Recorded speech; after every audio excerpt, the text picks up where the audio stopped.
नमस्कार। संस्कृत की कक्षा में आप सबका एक बार फिर से स्वागत है।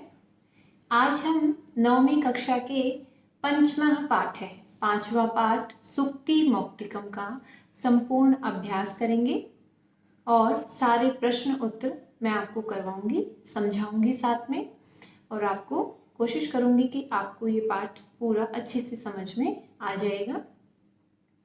तो शुरू करते हैं पाठ का अभ्यास। पहला प्रश्न है, अधोलिखित प्रश्नानाम उत्तराणि संस्कृत भाषया लिखत। नीचे लिखे गए प्रश्नों के उत्तर संस्कृत भाषा में लिखिए। यत्नेन किम रक्षेत वित्तम वृत्तम वा। यत्न से अर्थात प्रयत्न करने से किसकी रक्षा करनी चाहिए? वित्तम धन की, वृत्तम वा या चरित्र की। हमने पाठ में पढ़ा था, तो इसका उत्तर रहेगा यत्नेन वृत्तम रक्षेत, हमें चरित्र की रक्षा करनी चाहिए। ख अगला प्रश्न है, अस्माभिः कीदृशम आचरणम न कर्तव्यम। हमारे द्वारा कैसा आचरण नहीं किया जाना चाहिए? तो इसका उत्तर है आत्मनः प्रतिकूलानि, हमारे प्रतिकूल, अस्माभिः हमारे द्वारा, न आचरितव्यानि या आचरणम न कर्तव्यम, दोनों ही हम यहाँ पर लिख सकते हैं कि हमें अपने प्रतिकूल, जो हमें अपने प्रतिकूल लगता है वो दूसरों के साथ भी आचरण नहीं करना चाहिए। अगला प्रश्न है, ग भाग, जंतवः केन विधिना तुष्यन्ति। जंतवः प्रिय वाक्य प्रदानेन तुष्यन्ति, प्राणी प्रिय वाक्य बोलने से संतुष्ट हो जाते हैं या प्रसन्न रहते हैं। घ अगला प्रश्न, पुरुषै किमर्थम प्रयत्नः कर्तव्यः। पुरुषै पुरुष के द्वारा कैसे, किसके लिए प्रयत्न किया जाना चाहिए? पुरुषै गुणेषु प्रयत्नः कर्तव्यः, गुणों के लिए, गुणों को धारण करने का प्रयत्न कर्तव्य है, प्रयत्न करना चाहिए। अगला प्रश्न है अड़भाग, सज्जनानां मैत्री कीदृशी भवति। सज्जनों की मित्रता कैसी होती है? तो उत्तर रहेगा सज्जनानां मैत्री दिनस्य प्रार्ध छाया इव भवति। दिन की प्रार्ध छाया, जो बाद की जो छाया है, जो दिन अपराह्न, जो दोपहर के बाद वाली जो छाया होती है, जो शुरू में कम होती है और बाद में गाढ़ी हो जाती है, उसकी तरह होती है। अगला प्रश्न है, सरोवराणाम हानि कदा भवति। तालाबों की जो हानि है वो कब होती है? उत्तर होगा सरोवराणाम हानि हंस विप्रयोगेन भवति। हंस विप्रयोग अर्थात हंसों के वियोग होने से होती है तालाबों की हानि, जब वो उन तालाबों को छोड़कर चले जाते हैं। अगला प्रश्न है, नद्यः जलम कदा अपेयम भवति। नदियों का जो जल है कब न पीने योग्य हो जाता है? उत्तर होगा समुद्रम आसाद्य, समुद्र को प्राप्त करके, जब वो समुद्र में मिल जाती हैं, नद्यः जलम अपेयम भवति, नदियों का जल पीने योग्य नहीं रहता है। ये है आपका प्रश्न 1, यहीं पर समाप्त होता है। अब है आपका प्रश्न 2, देखते हैं। क स्तंभे विशेषणानि ख स्तंभे च विशेष्याणि दत्तानि तानि यथोचितं योजयत। क स्तंभ में विशेषण दिए हुए हैं और ख स्तंभ में विशेष्य दिए गए हैं, उनको हमें आपस में उचित रूप से जोड़ना है, मिलान करना है आपको सही से। देखिए क स्तंभ में क्या क्या दिया हुआ है, आस्वाद्य तोया, गुण युक्त, दिनस्य पूर्वार्ध भिन्ना और दिनस्य परार्ध भिन्ना। और ख स्तंभ में दिया हुआ है खलानाम मैत्री, सजनानाम मैत्री, नद्यः और दरिद्र है। तो देखते हैं कैसे मिलान करेंगे। सबसे पहले है क स्तंभ में आस्वाद्य तोया, स्वादिष्ट जल वाली, कौन होती हैं? सामने से देखेंगे नद्यः, नदियां, ये इसका उत्तर रहेगा। अगला है ख गुण युक्त है। गुण युक्त कौन था? किसी सुक्ति में हमने पढ़ा था कि गुण युक्त कौन होता है? दरिद्र है, दरिद्र उसके साथ ही शब्द का प्रयोग हुआ था गुण युक्त है, दरिद्र है, कि अगर गुणों से युक्त दरिद्र भी होता है तो भी वो एक अमीर व्यक्ति से उसके समान नहीं होता है। अगला है ग, दिनस्य पूर्वार्ध भिन्ना, दिन के पहले आधे भाग में भिन्न होती है जो उनकी छाया। कौन होते हैं वो? खलानाम मैत्री, दुष्टों की जो मित्रता है वो दिन के पहले आधे भाग के समान होती है। और दिनस्य परार्ध भिन्ना, दिन के बाद वाले परार्ध पीछे वाले आधे भाग की, जो बाद वाला आधा भाग है उनके समान भिन्न कैसी होती है? किसकी मित्रता होती है? सज्जना नाम मैत्री, सज्जनों की मित्रता होती है।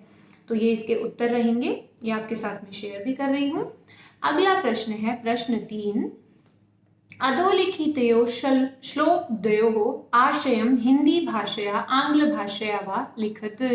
नीचे लिखे गए दो श्लोक दिए हुए हैं, दो सूक्तियां दी हुई हैं, उनका हिंदी भाषा में या अंग्रेजी भाषा में आपको उनका अनुवाद लिखना है। तो हमने वैसे पाठ में पढ़ चुके हैं, हम सारे जो श्लोक हैं, सारी सूक्तियां हैं, उनका हिंदी अर्थ हम पढ़ चुके हैं। और यहाँ से हम एक बार दोबारा देख लेते हैं। पहला जो है श्लोक वो है, आरंभ गुर्वी क्षण क्रमेण लघवी पुरा वृद्धिमती च पश्चात दिनस्य पूर्वार्ध परार्ध भिन्ना छायैव मैत्री खल सज्जनानाम। इसका अर्थ है कि जो सज्जनों की और दुष्टों की जो मित्रता है उसकी भिन्नता दिखाई गई है, कि वो जो दुष्टों की मित्रता है वो दिन के पूर्वार्ध भाग के समान होती है, जो शुरू में गाढ़ी होती है और बाद में धीरे धीरे समाप्त होती चली जाती है। और जो सज्जनों की मित्रता है वो दिन के परार्ध बाद वाले भाग के समान होती है, उसकी छाया के समान होती है, जो शुरू में कम होती है और बाद में बढ़ती चली जाती है। तो ये इसका अर्थ रहेगा। उसके बाद है ख वाला जो श्लोक है, प्रिय वाक्य प्रदानेन सर्वे तुष्यन्ति जन्तवः तस्मात् तदेव वक्तव्यम वचने का दरिद्रता।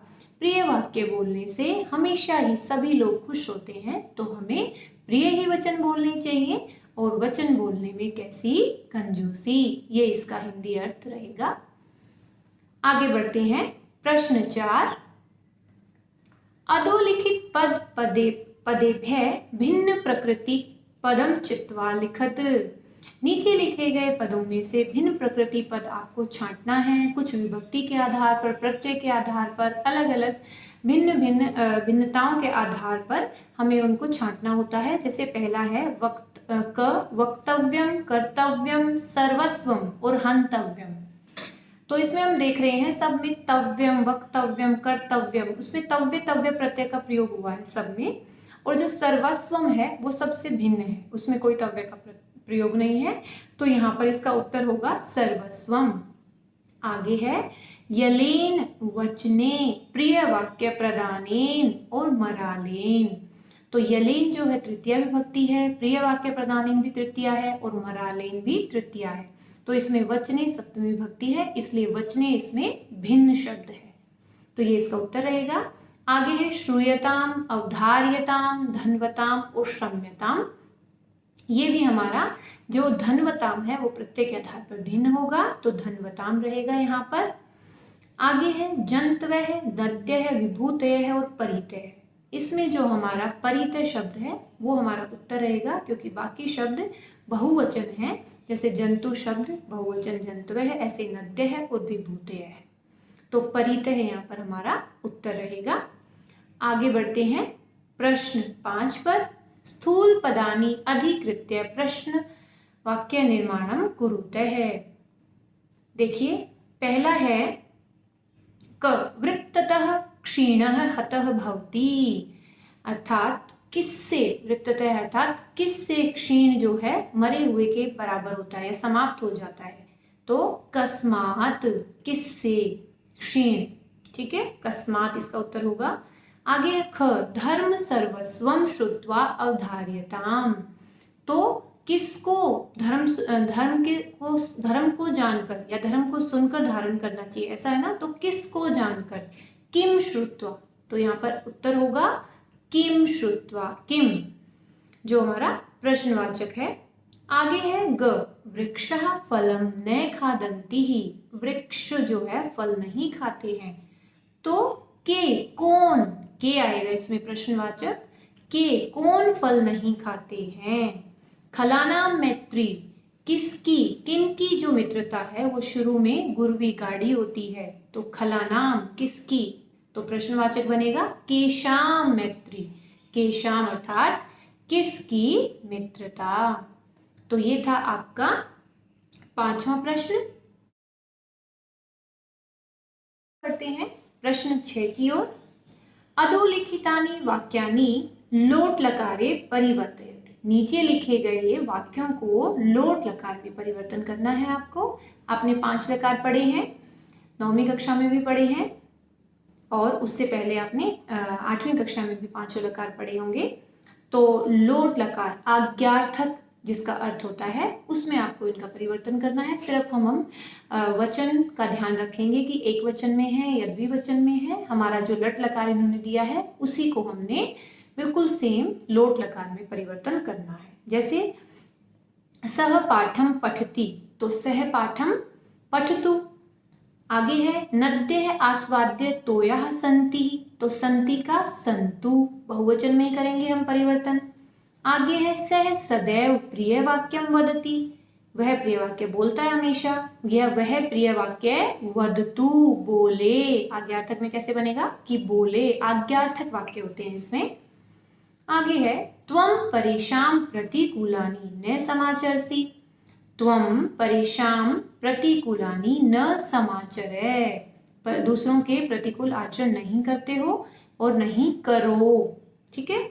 आगे है घ भाग ते वृत्तम यत्नेन संरक्षन्ति, तो वे जो है आचरण की यत्न पूर्वक रक्षा करते हैं, तो आचरण की यत्न पूर्वक रक्षा करें, संरक्षन्तु।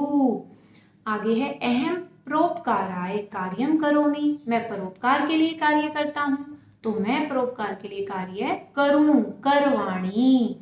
क्री धातु का लोट लकार और ये उत्तम पुरुष एक वचन होगा करवाणी, तो ये इसका उत्तर रहेगा। आगे बढ़ते हैं प्रश्न 7 जो अंतिम प्रश्न है इस पाठ का हमारा। उदाहरणम अनुसृत्य कोष्ठकेषु दत्तेषु शब्देषु, उदाहरण के अनुसार कोष्ठक में दिए हुए, जो ब्रैकेट में दिए हुए शब्द हैं उनकी उचितां विभक्तिम प्रयोज्य है, उचित विभक्ति लगा करके रिक्त स्थानानि पूरयत, रिक्त स्थानों को पूर्ण कीजिए। देखते हैं यथा तेषां मरालै सह विप्रयोगः भवति, तो इनमें मरालै, मराल शब्द दिया हुआ है और मरालै, मरालै है तृतीय विभक्ति बहुवचन यहाँ पर प्रयोग किया गया है, तो हमें बाकी में भी यही करना है कि तृतीय विभक्ति का प्रयोग करना है और एक वचन बहुवचन आप वाक्य के आधार पर कर सकते हो। देखते हैं पहले डैश सह छात्र शोध कार्यम करोति, किसके साथ छात्र शोध कार्य करता है, अध्यापक, तो अध्यापकेन सह या अध्यापकै सह दोनों आप प्रयोग कर सकते हैं। आगे है डैश सह पुत्रः आपणम गतवान, तो पितृ शब्द दिया हुआ है, तो पित्रा सह पिता के साथ पुत्र जो है बाजार गया। आगे है किम तव त्वम डैश सह मंदिरम गच्छसि, क्या तुम डैश मुनि, मुनि शब्द की तृतीय विभक्ति है, मुनीना सह मुनि के साथ मंदिर जाते हो। अगला है बालः डैश सह खेलितुम गच्छति, बाल मित्रम, आप मित्रेण सह या मित्रै सह, मित्र के साथ भी या ज्यादा मित्रों के साथ बालक खेलने गच्छति जाता है। ये इसके उत्तर रहेंगे। तो ये था आपका 5वां पाठ सुक्ति मौक्तिकम, जिसका आज हमने संपूर्ण अभ्यास किया है।